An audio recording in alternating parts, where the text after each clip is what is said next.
Elle me dit, écoute Virginie, l'objectif des Jeux, t'es pas capable, on arrête là. Elle prend son vélo, elle rentre chez elle. Ah ben, je dis non, c'est pas ça, hein.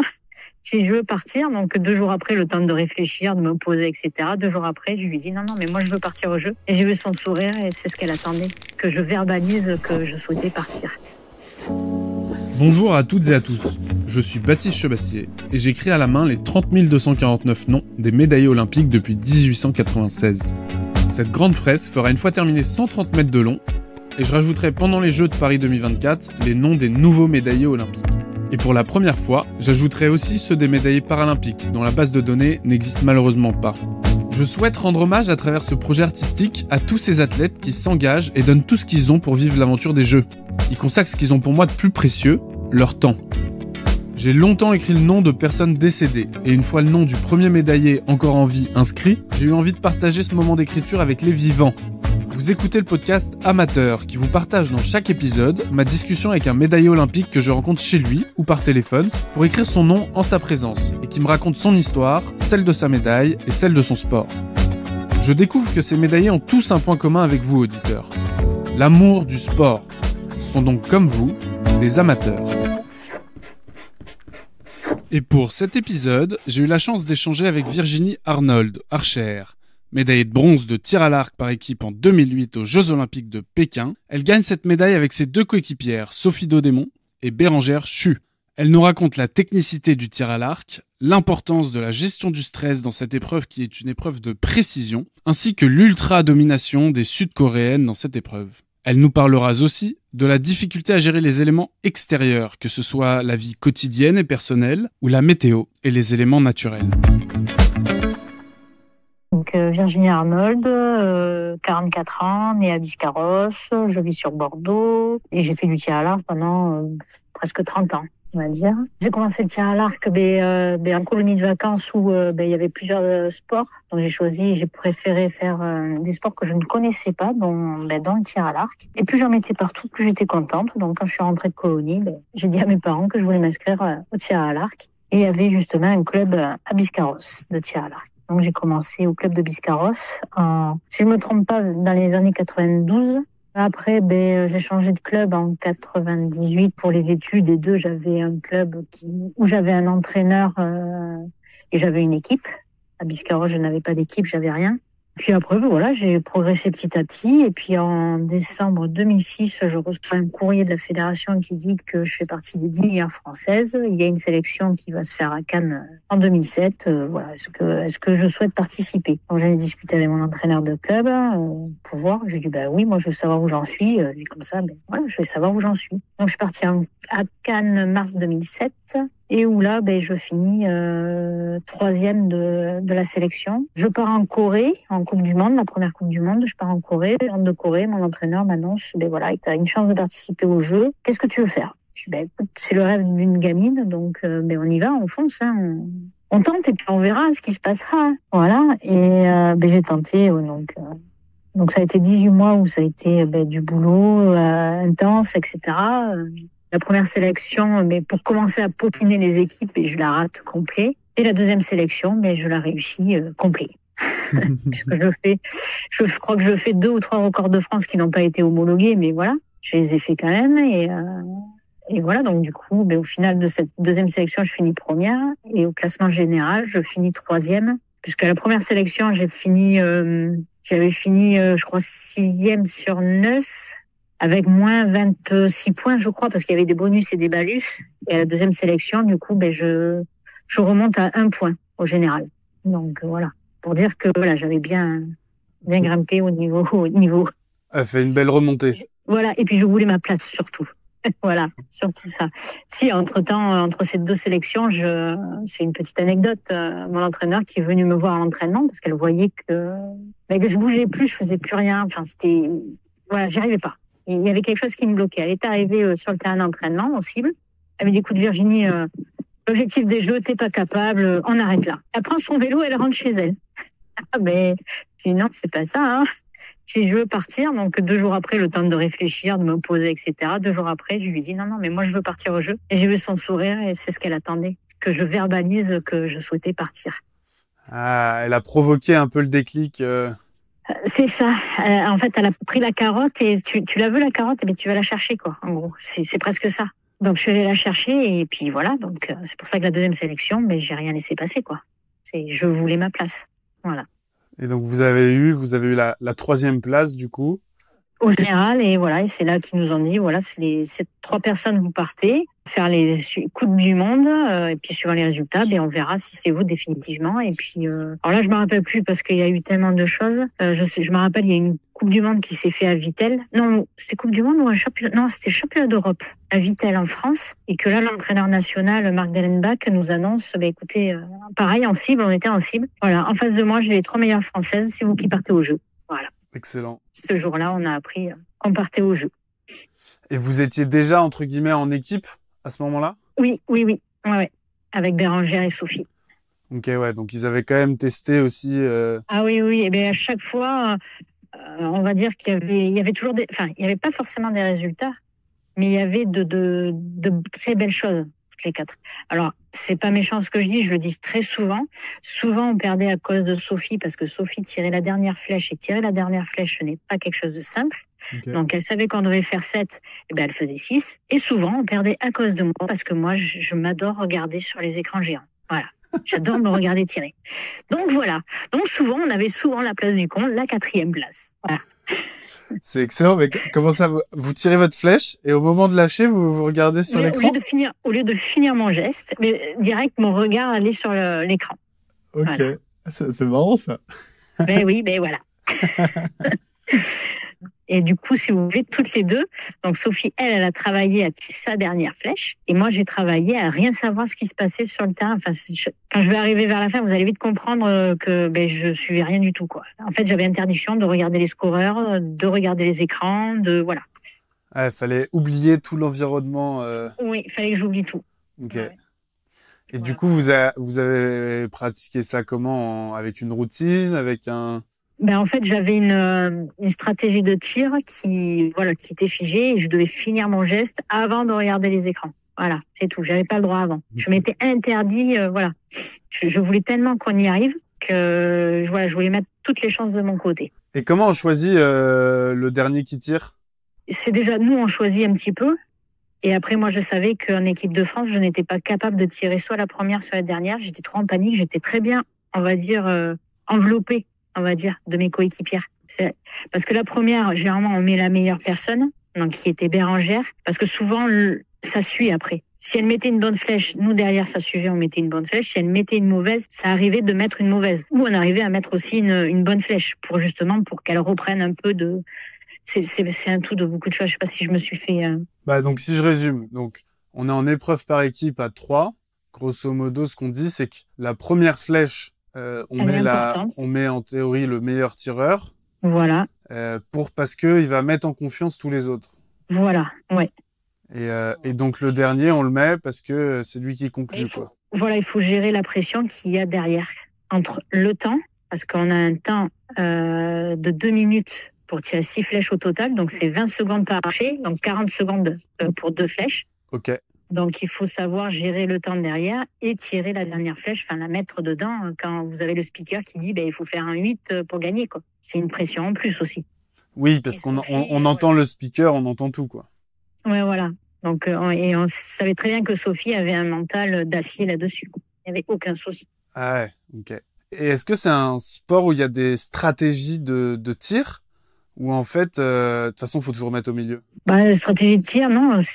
Pour moi, il n'y en a pas. C'est que la flèche, voilà, il faut qu'elle soit toujours au centre de la cible. Et après, non, c'est que nous, la stratégie qu'on avait, on va dire, c'est que on y a cru jusqu'au bout. Parce que si je raconte le meilleur match pour moi des Jeux, c'est le quart de finale contre la Pologne où on perd de 7 points, il reste 9 flèches à tirer. À ce niveau-là, c'est foutu. À ce niveau des Jeux Olympiques, c'est foutu. Parce que comment on compte les points? Alors, à l'époque, en 2008, c'était les points. C'était de 0 à 10. C'est-à-dire que vous avez le blanc qui est 1-2. Enfin, on part du 0, donc c'est vraiment... Voilà. Après, vous avez le premier cercle qui est 1, le deuxième cercle qui est 2. Donc ça, c'est le blanc. Après le noir, vous avez 3 et 4. Le bleu, 5 et 6. 7, 8, le rouge. Et 9 et 10, le jaune. Okay. Sachant que le 10, le centre, le jaune, fait la taille d'un CD. Donc 12 cm 2, je crois. de diamètre. Et on est à quelle distance? 70 mètres. 70 mètres, ok. Et donc, on est à 70 mètres. Le but, c'est de tirer au centre, qui est le jaune. Et donc, on tire 6 flèches en 2 minutes, 2 chacune. Voilà. Et donc, au maximum, on peut rapporter 60 points. Alors, 60 points sur la volée, sachant qu'il y en avait 4, donc c'était sur 120 points. Qu'est-ce que je vous dis? 240. Non? Oui, c'est ça, 240. Oui, 240. C'est moi qui dis une bêtise. Oui. Ok, 240 points. Et vous avez fait combien, du coup? Contre la Pologne, de mémoire, si je me trompe pas, je crois que c'est 211. Et on a eu le record olympique pendant 20 minutes. Bon, après, les Coréens nous l'ont explosé, mais voilà. Ah ouais? Oui. Mais ça, personne ne le dit.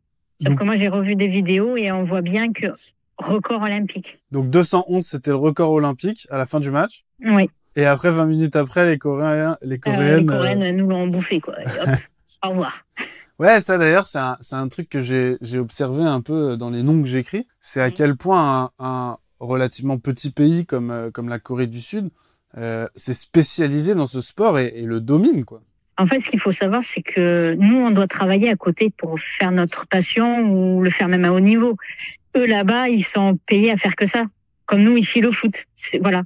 Ok, il y a la même médiatisation, emballement du public qui fait ça, quoi. Ah oui, c'est pour ça. Et puis, eux, ils tirent plus de 1000 flèches par jour. Nous, on est à 400-500 flèches par jour. Donc, si on n'avait pas besoin de travailler à côté, on pourrait en tirer 1000 aussi par jour. Moi, je pense que c'est faisable, oui. Ah, et 1000 par jour, donc ça fait plus de 300 000 flèches par an? Ah oui, c'est énorme. Hein. Ah ouais. Mais ils font que ça, eux. Voilà. Ouais, bah c'est marrant, ça rebondit avec le nom de mon projet qui s'appelle Amateur, qui pour moi, en fait, réunit justement les amoureux du sport. Donc, que ce soit les professionnels ou les pratiquants et les spectateurs. Et donc, c'est vraiment une des questions que j'aime bien poser, c'est est-ce qu'on était amateur à l'époque où on a gagné la médaille?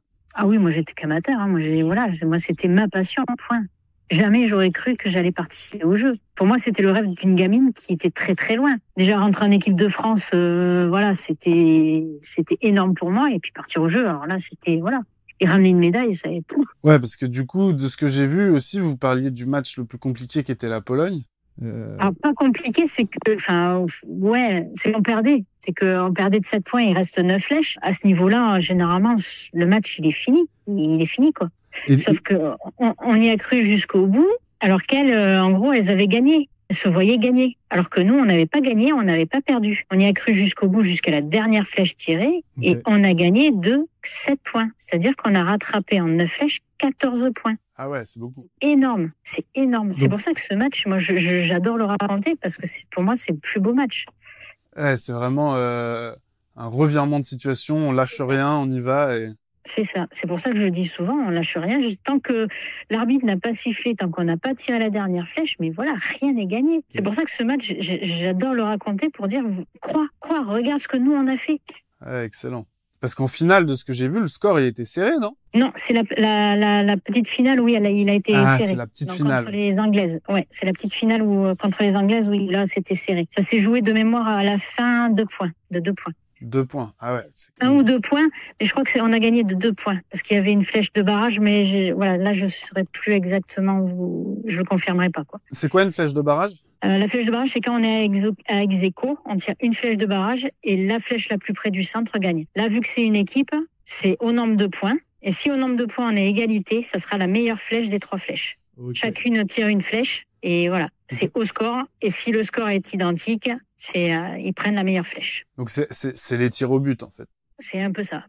Ok. Ah, et donc, mais là, donc vous gagnez la médaille de bronze au tir au but. Non, on l'a gagné. Voilà. Trop bien. On n'a pas fait égalité. Ouais. C'était chaud, mais voilà. Parce que ça peut arriver au tir à l'arc qu'il y ait des égalités? Ah oui, ça arrive, oui. Okay. Et surtout qu'aujourd'hui, ils ont changé, ce n'est plus en nombre de points, mais c'est en 7. Donc là, il y a un peu plus d'égalité. Donc en 7, plutôt comme au tennis, quoi, c'est ça? C'est ça, c'est tout à fait ça. C'est le meilleur score qui gagne 2 points. En cas d'égalité, c'est 1 point chacun. Et en cas d'égalité, parce qu'en fait, c'est le premier archer en individuel qui arrive à 6 points à gagner. Ouais. S'il y a une égalité, là, il y a une flèche de barrage. Okay. Et là, ça arrive assez souvent. Et pareil par équipe. Ok, très clair. Je me demandais, quel rapport on avait aux éléments naturels. Parce que j'imagine que c'est en extérieur à chaque fois. C'est en extérieur, donc on a la pluie, le beau temps, la grêle, voilà. Ouais, moi, je me rappelle le match en demi contre la Corée. Bah, la première volée, c'est à peu près bien passé. Bon, on savait qu'on allait perdre. Hein, là, il y avait pas, parce que c'est la Corée, on a tout fait pour essayer de gagner. Mais, sauf qu'après, on a eu une pluie, mais énorme. Ben, moi, avec ma petite puissance, eh ben, je partais partout. Donc, on a perdu. Donc voilà, on a le vent, on a la pluie, on a tout. On a toutes les conditions. Oui, parce qu'en fait, ce que vous dites, c'est que tirer une flèche, c'est un rapport puissance-précision, c'est ça? C'est ça. Et donc, il y a des tireurs C'est ou la maîtrise de tireuses, soi. il y a des tireurs-tireuses qui sont plus puissants et d'autres qui sont plus précis. Voilà. Mais en fait, il faut maîtriser son arc. C'est pas la peine de tirer, je vais exagérer, 50 tirs si derrière je les maîtrise pas. Moi, je savais qu'avec mes petits 33 livres, je les maîtrisais. Bon, sauf quand il y avait de la pluie, parce que la pluie, puis c'était pas de la pluie, c'était vraiment des grosses gouttes.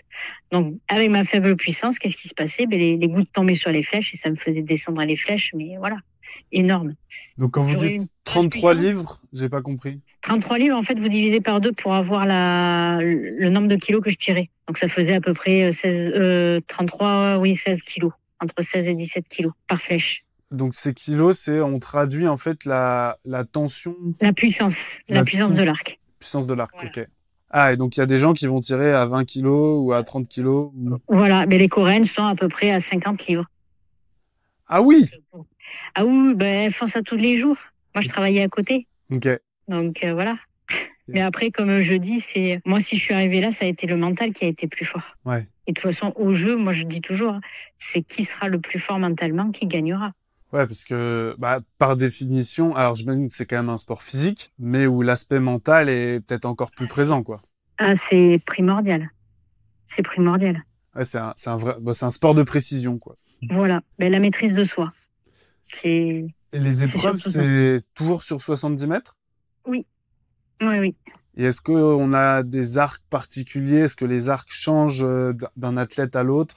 Oh ben après, chaque athlète tire la marque qu'il souhaite ou autre. Moi, je tirais une marque coréenne qui était Win and Win. J'avais Sophie qui tirait Samik, qui était, je crois, aussi coréen. Et Bérangère qui tirait un Hoyt, elle, c'était américain. Okay. Chacun, voilà, tire sa marque, voilà. Ok, ouais, parce il faut qu'on soit à l'aise avec notre matériel. Et vous lui donnez un petit nom à votre arc ou Ah, pas du tout. Pas du tout. Non. Ah non. Ok. Et donc vous gagnez cette médaille de bronze aux Jeux de Pékin en 2008. Oui. Et comment c'était ces Jeux de Pékin? Est-ce qu'il y avait des choses particulières, extraordinaires? Ah ben, tout était magique. Après, il y a tellement d'anecdotes que je pourrais raconter que voilà. Mais non, c'était... Si vous deviez en raconter une. Mais non, il y en a tellement. Une à chaque fois. Ben, mes bagages sont pas arrivés à Pékin, enfin, sont pas arrivés à Paris. De Bordeaux à Paris, ils n'y étaient pas. Voilà. Ensuite, qu'est-ce qu'il y a eu? Donc, ben si, ce record olympique. De 20 minutes? De 20 minutes, oui. Après, ben, mes neveux, nièces, enfin, dans ma famille qui sont venus me récupérer à l'aéroport quand je suis rentrée, ben, vu que je tardais à arriver, ben, ils sont montés sur un petit avion. Vous savez, les petits jouets, là. Ils sont montés sur un petit avion, tous. Ouais. À l'époque, j'en avais 2, 4, 6 ou 8. 6. J'en avais 6 à l'époque. Donc, ils sont montés les 6 sur les ailes. Donc, je vous dis pas que l'avion, mais il a lâché. Voilà. Ben, quand je suis montée dans l'avion pour le retour à Bordeaux, ben, j'avais envie de dire au pilote, j'ai dit, mais faites demi-tour, je reste à Paris, je suis trop bien à Paris. Tellement que j'étais en panique de rentrer sur Bordeaux. Okay. C'est, voilà. Et est-ce que vous avez entendu parler du mur où ils ont écrit tous les noms des athlètes qui ont gagné la médaille d'or? Non, ça me dit rien. Ok. Parce qu'il y a des para-athlètes, notamment. Ouais. David Smetanine et Stéphane Houdet qui m'en ont parlé en disant que c'était un super souvenir d'avoir son nom là-bas. Alors, je crois que ça concernait que les médailles d'or. Mais, non, ça me parle pas du tout. Vous en aviez entendu parler. Et donc, aujourd'hui, vous faites toujours du tir à l'arc ou pas? Non, j'ai tout arrêté. Tout arrêté? Oui. Bon, déjà, je me suis fait opérer de l'épaule et quand j'ai repris un peu, je tirais pas comme je faisais avant, donc ça m'a, voilà, plus envie. Okay. Donc je suis ça de loin. Ok. Et vous avez transposé ça sur un autre sport de précision ou? Pas du tout. Le sport, je veux même plus en entendre parler pour le moment. J'ai essayé du softball, sauf que l'épaule, elle a dit stop. Parce que voilà, donc en fait, et tous les sports que je souhaite faire, c'est qu'avec l'épaule, et l'épaule, c'est que j'ai mal, quoi. Ah oui. Oui, c'est pas agréable. Non, parce que voilà, au softball, à chaque fois, je hurlais, non, mais une balle molle et pas une dure. Sauf que le soir, je rentrais, j'avais quand même mal. Ouais. Donc, oui, parce que j'ai vu dans l'équipement de l'archer, il y a cette bandoulière Alors, qu'est-ce que vous appelez la bandoulière? Je saurais pas vous dire. J'ai vu que j'ai vu des photos d'archers Oui. qui ont quelque chose sur le corps qui est en diagonale. Sur la poitrine. Sur la poitrine, ouais. Voilà, ça s'appelle un plastron. Voilà. En fait, c'est juste pour que la corde frotte beaucoup mieux sur ce plastron que sur le vêtement. Parce qu'il suffit qu'il y ait du vent ou autre, ça va accrocher, la corde va accrocher sur le vêtement. C'est pour ça qu'on met un plastron qui protège, ça protège pas, mais qui moule bien, on va dire, notre corps et que la corde ne touche pas le vêtement. Ok. Donc c'est pour être sûr que ça aille tout droit et que ça reste lisse. C'est ça. Ouais. Ok. Et donc pareil sur le visage, en fait, on vient coller la corde contre le visage, c'est ça? Voilà. C'est pour faire toujours le même repère. Si on n'a pas le même repère, la corde, elle va partir, la flèche partira soit à droite, soit à gauche, soit en bas, soit en haut, enfin voilà. Okay. Plus on sera précis au niveau du visage et tout ça, là oui, la flèche, on aura toujours la même trajectoire. Et est-ce que ça peut laisser des traces sur le visage? Alors, regardez les Coréennes, vous allez voir. Ah, elles ont la fente. Elles ont bien la marque. Ok. Après, ça dépend de l'intention qu'on met dessus. Je sais que c'était juste frôler et après, je partais tout doucement. Elles, je sais qu'elles viennent un peu plus en appui. Tout dépend. Du moment qu'on a toujours, on répète le même geste. Ah, donc ça peut finir en bec de lièvre, en fait. Elles ont bien la marque. Oh, après, je pense que ça doit disparaître. Parce que nous, on a souvent, moi, le plus que j'avais, c'était la corne au doigt. Ok. Et dans le choix, est-ce que les flèches sont différentes? On choisit ses flèches? Ah oui, on choisit nos flèches par rapport à la puissance et à l'allonge qu'on a. Donc moi, je peux pas prêter mes flèches à n'importe qui, même à personne. Voilà. Bérangère avait ses propres flèches, Sophie avait ses propres flèches, parce que chacune en tirait une puissance différente et on avait une allonge différente. Et ces flèches-là, est-ce que on en change en fonction de la météo? Non, c'est les mêmes. C'est le même matériel qu'on utilise. Ok, donc qu'il pleuve, qu'il vente, qu'il grêle. Ouais, ça sera toujours la même chose. Ok, et donc cette flèche, elle est faite pour notre allonge de bras. C'est ça. Et la puissance qu'on tire. Ok. Donc j'imagine quand on tire plus léger, on a les flèches plus légères. Voilà, en gros c'est ça. Après ces jeux, vous êtes rentré du coup à Paris et ensuite à Bordeaux. Donc à Paris, quand on est arrivé, moi je devais repartir le lendemain et en fait non, parce que le lendemain on devait descendre les Champs-Élysées comme les champions du monde en foot. Donc, j'ai dit, attends, il faut le faire.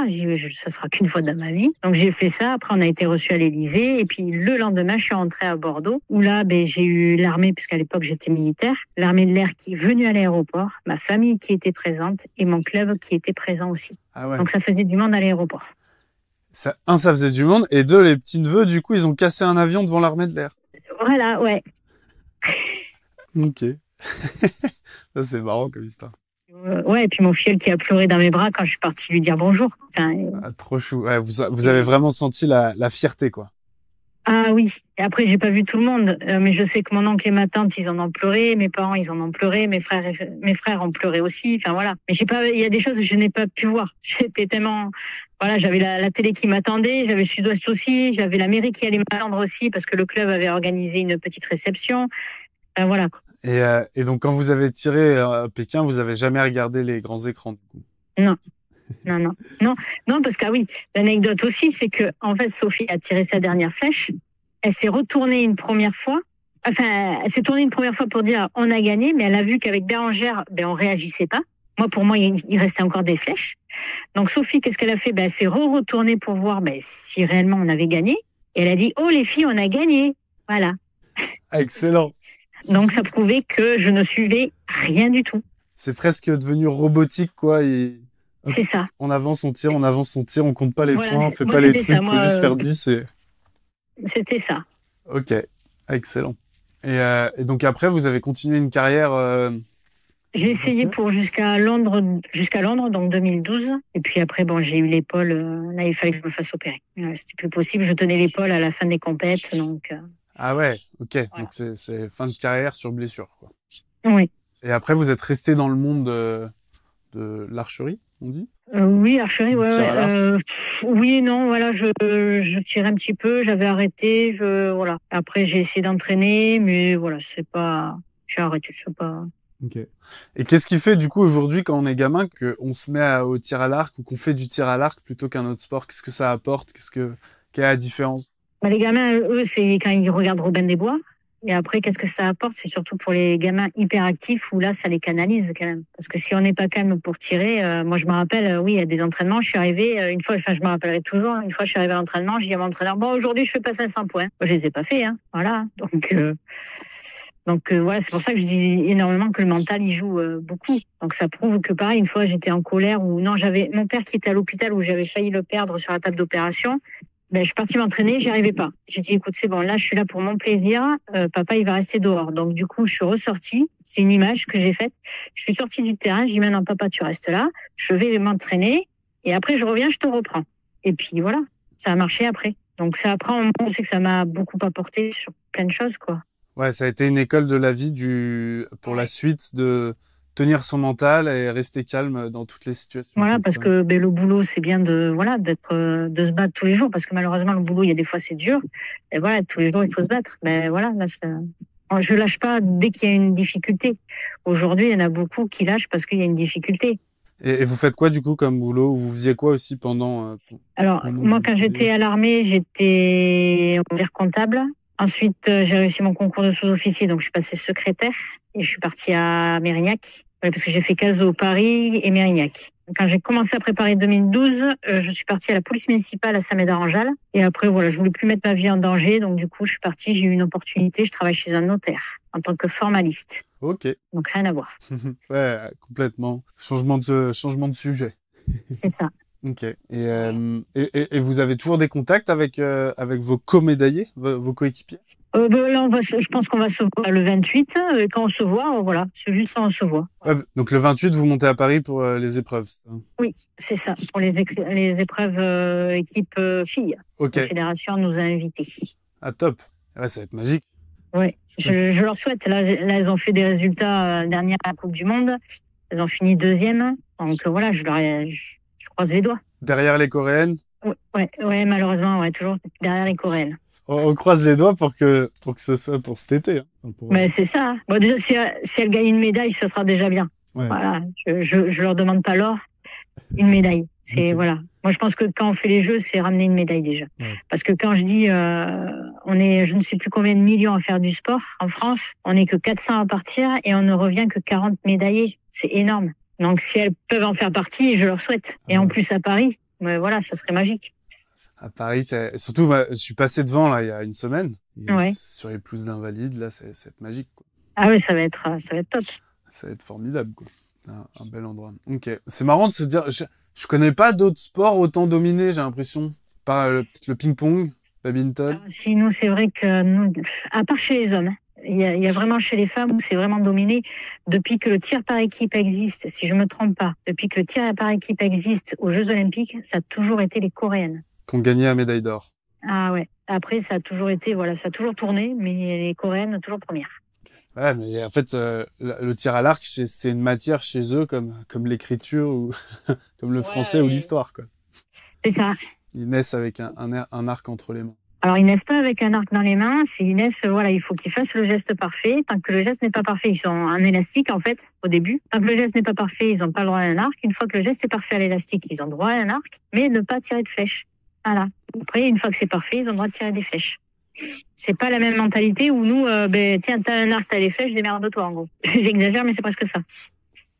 Ouais. On a un carquois aussi? Oui, pour mettre les flèches.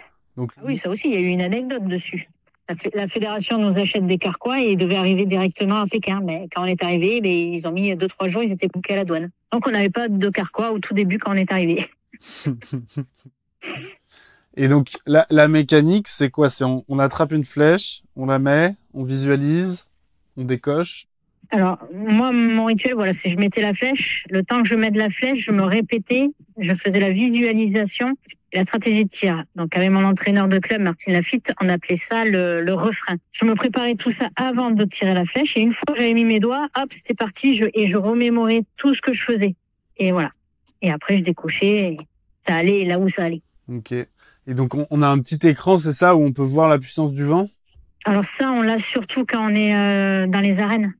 Quand on fait en fait, on a un premier jour de tir de qualification pour savoir le classement où on est. Parce qu'en fait, en individuel et même par équipe, le premier contre le dernier, le deuxième contre l'avant-dernier, etc. Donc voilà, on a le tir de qualif qui se joue sur 72 flèches. au total. Donc, c'est 2 séries de 6 volées de 6 flèches. Et après, on est classé. Et puis, le lendemain, on fait les matchs individuels ou par équipe, suivant le programme qui est planifié. Mais du coup, on voit la force du vent au moment où on tire. En fait, on voit le drapeau. Là, le vent, on le voit parce qu'on a un drapeau au niveau des cibles. Et on a un... Mince, comment ça s'appelle? J'ai perdu le nom. Comme on a sur les autoroutes. Les filets, là. Ouais, le filet rouge et blanc, là. Le tube. Enfin, c'est pas le tube, je sais plus comment ils appellent ça. Bref. Et nous, on a la même chose aussi au milieu du terrain, qui nous donne à peu près, voilà, ce que ça donne et ce qu'on doit faire après derrière. Ok, mais donc c'est pas chiffré, en fait. Non, c'est pas. Je dis pas, c'est 7 km/h, gauche, vous, nord-est. Vous allez le voir à la télé, mais nous, on le voit pas. C'est nous, ça. On a juste le petit drapeau. Donc vous, à l'entraînement, vous travaillez autant la précision que la lecture, j'imagine, de ce drapeau. C'est ça. C'est pour ça que j'allais m'entraîner, qu'il pleuve, qu'il vente, n'importe quoi. J'y allais, voilà, n'importe quelle heure, n'importe quel temps. J'y allais parce que le jour J, quand on a une compétition, on ne sait pas quel temps il va faire. Et comment on lit ce drapeau? Est-ce que est-ce qu'on se dit, là, je pense que c'est à peu près en haut à gauche, du coup, faut que je corrige, ou est-ce qu'on le traduit en kilomètres/heure en se disant ça, et du coup, on traduit en... Moi, je contrevisais, en fait, suivant la force du vent, je contrevisais ou non. C'est-à-dire? C'est-à-dire qu'au lieu de viser le jaune, si le vent il était côté droit, je visais à gauche pour que la flèche se ramène à droite et plus au centre de la cible. Ok, mais du coup vous arrivez à voir qu'il vient de droite mais plutôt d'en dessous et que du coup il faut viser... oui, mais après c'est le drapeau qui nous guide. Ok. Et ça arrive que au moment où on décoche, le vent tombe ou change ou... Très souvent. Très souvent c'est arrivé. Donc voilà. Ok. Ouais, dans ce cas, on a raté, on pouvait pas l'anticiper et puis. Ah non, là on peut pas. Enfin c'est voilà. Il y a des fois on lâche au moment où il y a plus de vent ou voilà. Alors soit on contrevisait pas et c'était, enfin voilà, c'était un jeu. Moi j'aimais bien. Et ouais, on demande pas de compétences en météo, de comprendre les masses d'air chaudes, comment ça peut se passer. Etc. Non, parce que en fait, alors après quand il pleut, on doit tapoter la corde. Parce qu'en fait, quand il pleut, la corde, elle est imbibée d'eau. Donc, sinon, ça va faire ralentir la corde. Donc, on la tape avant de tirer la première flèche. Sinon, voilà, je vous dis, on perd de la puissance. Après, quand il fait soleil, on essaie de les mettre à l'ombre parce que ça agrandit un peu la corde. Mais maintenant, aujourd'hui, le matériel qu'ils font, ça n'existe plus, tout ça. Ah, il y a plus ces problèmes techniques. Il y en a beaucoup moins. Et du coup, il y a ces archères, vous avez un message que vous aimeriez leur donner ou leur souhaiter? Qu'elles s'amusent et qu'elles y croient jusqu'au bout. Tant que la dernière flèche n'est pas tirée, il faut y croire. Voilà.